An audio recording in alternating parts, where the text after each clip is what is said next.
learn so very much. I have a friend, Michael Dante, who's done a lot of films with Edward G. Robinson and Rod Steiger. And, somebody up there likes me, and Raintree County with Montgomery Cliff. And he told me the other day, he said, if you can raise the money, I'd like to direct you because you're talented, but you've never had a really great director. Boy, would I love to do that. That's in my mind. Curious to know how many pages of your script did you get through filming a day? How many pages? We did it in a day. Sorry? We did it in a day. Oh, you did the whole We thing? did the whole thing in a day, 3 different locations, started in the dark in the morning, went till night, and I had to pay overtime, but it was not that much, because, yeah, well, I know, I hesitate to tell people because they think, oh, this must be a piece of crap. How many But it pages isn't. was your script? 35, 35. yeah. Could you get in the Writers Guild now that you've written and produced a movie? I don't know, I never tried, I don't know, I never really, it's funny, I never really considered myself a writer, you know, in the sense of, I'm a pianist, so I spend hours and hours and hours every day on the piano. Writers spend hours and hours and hours putting a sentence together, a subject and a predicate, or whatever, or storyline, or polishing things. I've never done that in my life, so I hesitate to put myself in the same category, although my book's getting pretty good reviews, I have to say. But it's something I did alongside of my real life. Does that make sense? When you're a pianist, you have time. You know, you don't have to punch a clock. There's a lot of travel. I've written in hotels. Anyway, yeah. What's the name of your book? Federal Pianist. It's a novel, but it's about. It's a biographical fiction. It's biographical. Google has described it as biographical fiction. That's as close as I think you can come. It's 90% true. I've changed the names. To protect the innocent. Protect the guilty. Yeah. I just came back from Washington. I went to a Viennese waltz and a formal sit-down dinner. It was white tie and tails. And there are some people there that are in the book, but they took it pretty well. Did you write your own music for the film? Good question. Since you're a pianist? No, I had a friend in Washington, Yang Lee, wrote the music. And we began the film with stock footage of Paris.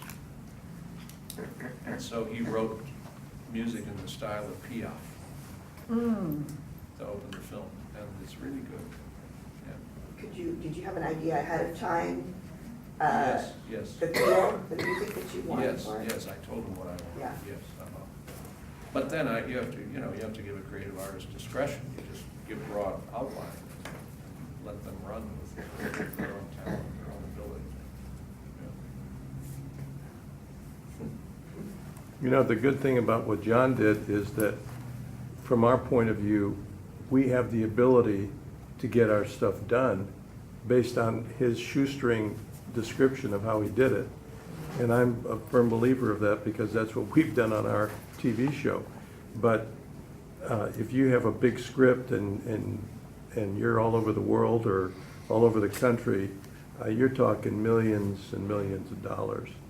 And if you really want to get something done quickly, like John did, one day shooting. Yeah, well, people don't believe it, but it's absolutely true. And I had real pros, though.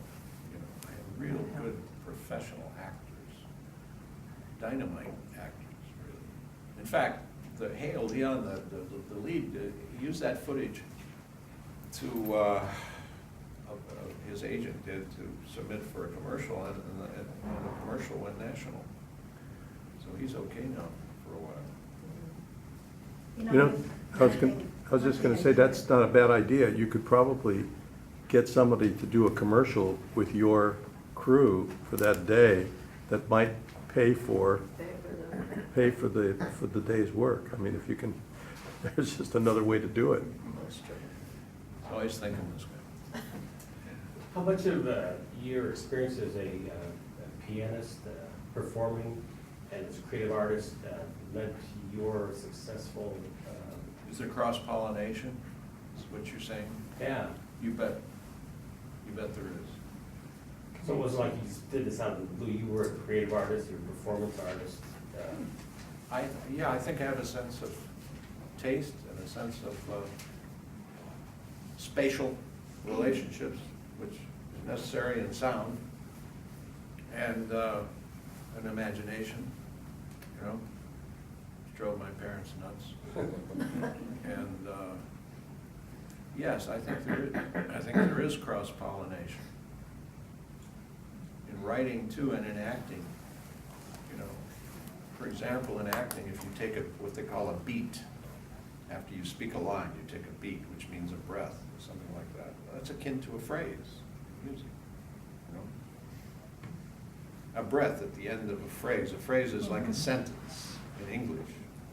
You know, you have a beginning, a middle, and an end, and the end can be a cadence in music. A resolution, if you will, before you go on to something else. So a beat for an actor is like the end of a phrase for a musician, as one parallel or one example. Regarding the music, did you have any live music in your movie? Did someone play an instrument? No, we had a song by Michael Dees as backdrop to the last scene in the movie, but that was already commercially recorded and we had permission to use it. Do you think it's better if you're doing someone that has a live music, like let's say you've got a group of violinists, would you have them like pretend and then record it and then match the? No, I happen to have friends that are violinists. As a matter of fact, I have 3 friends that are, well, they're violinists that play in studio orchestras. And Clayton, for example, was concertmaster for the Titanic with James Horner, and also for Avatar. And I would bring them in, and Jim Sitterly, and the funny thing is, these guys studied. They're virtuosos, and they studied with great teachers. Clayton studied with Natan Milstein, Ken Yerke studied with Jascha Heifetz, and Jim Sitterly studied with Francis Scotti. But they sit there in the studios with earphones and they hold one note, you know? And everybody has to play together, so sometimes there's even a metronome, you know? So art has less to do with it, and they make big money, but now there's less and less of that because of digitalization. So they mix, you know, the real sound with and then John Williams too was criticized by the union for outsourcing things and going overseas and using the London Symphony instead of the studio orchestras, you know, so it all goes in saying they have less work today than they used to have. But those that got started young in the big studios, they've got big pensions coming from the musicians, you know, because those guys made a lot of money. You know, I just want to say, we have an acting troupe, you know, and there's a lot of really talented actors here across the valley. But also in that group, Sue Neal, her and her son, they actually ended up producing Monsters, Inc. and you know, Monsters Olympics. She wrote it, produced it, cast it, directed it, acted in it, and her son filmed it. And it's going to be premiering pretty soon in March at the Indio Theater. So I mean, locally, we have these people that have the connections and the talents to do an entire screenplay, you know, and Indio is open to letting people, you know, rent out their theater and show your screenplay down there, your movie. So it's a up and coming thing, I think, to see more and more people. They make films here in the desert. I was an extra in a film that William Shatner did with Christopher Lloyd. No, but I'm saying Senior that like, Moment. as far as a screenwriter writing and producing your own work, it's getting a lot, there's a lot of opportunities and a lot of I connections see. and a lot of people in the desert Mm. that make that more viable reality, that whatever you're writing and whatever you're working on, you know, can be produced and, you know, we can make it produced. I see. That's good. Very good. Let's hear it for John.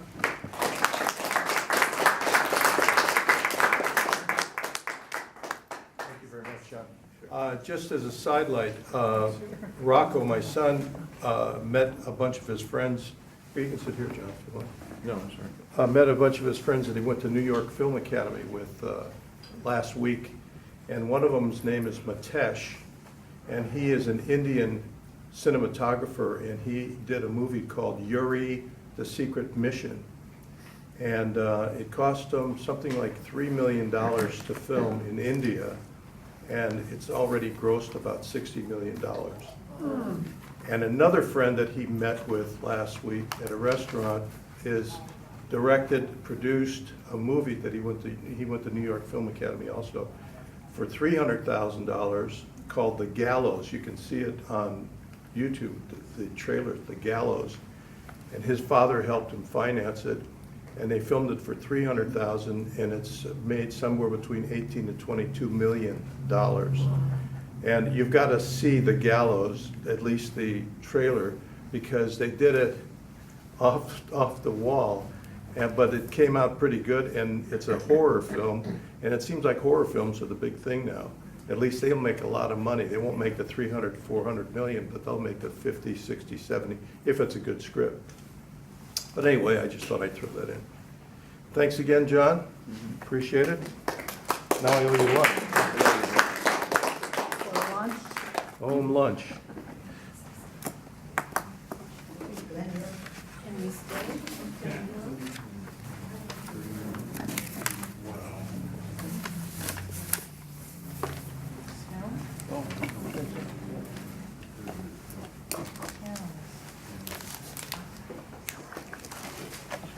Good. Thank you.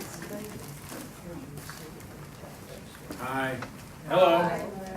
Hi. Most of you have seen me when I spoke here with my friend James with Mercury Film and Television. It was a while ago. You had a hat on. 2018. You had a hat on. I did, They didn't recognize you. but my head's gotten bigger, so I can't wear it anymore. Pitching, my background is in animation, so usually pitches are accompanied by visual aids. Storyboards was my specialty. But I mean, we did work with the writers, but when they would come back, they would see our pitch, and they would go back and rewrite, because that gag didn't play well. I went from the 2D analog pencil and paper era to the digital era, so I straddled both eras. And as you're probably all familiar with in any industry, when everything becomes digitized, it doesn't make things easier, it just gives you more responsibilities. You have to wear more hats. So you have to grow a second head so you can wear a second hat. But until then, time is of the essence in a pitch session. I know when we do storyboards, you know, you're gonna spend the majority of the 3-4 hours working over a storyboard, but you only have the introduction is a very small portion of it. Most of it's the work and the shoehorning someone's concept to make the narrative stronger and rewrite. So if we're looking at, like, what time is it? It's about 11:30? Yeah. So we got about 120 minutes, and how many people are pitching today? 7.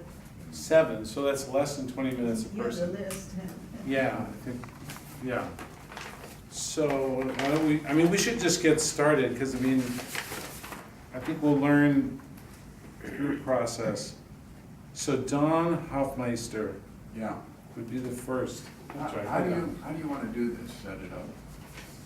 Well, I mean, you should at least come on and give your, like, I guess a good way to introduce a pitch would be like a log line.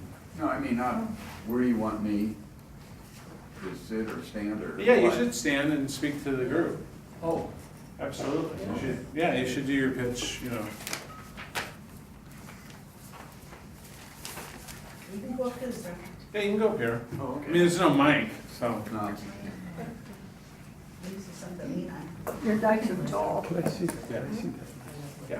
What's your name? Wait, Uh, I can't read your name, your name card. As you were. What's his name? Oh, his name. Oh, yes, Glenn, Woodridge. I'm sorry, yeah, I'm Glenn Withridge. It's a Glenn Swiss name, it's, spent my whole life pronouncing it. Glenn Woodridge. I'm Don Hoffmeister. I was rewriting one of my screenplays to try to make it less expensive to make. I had battle scenes and explosions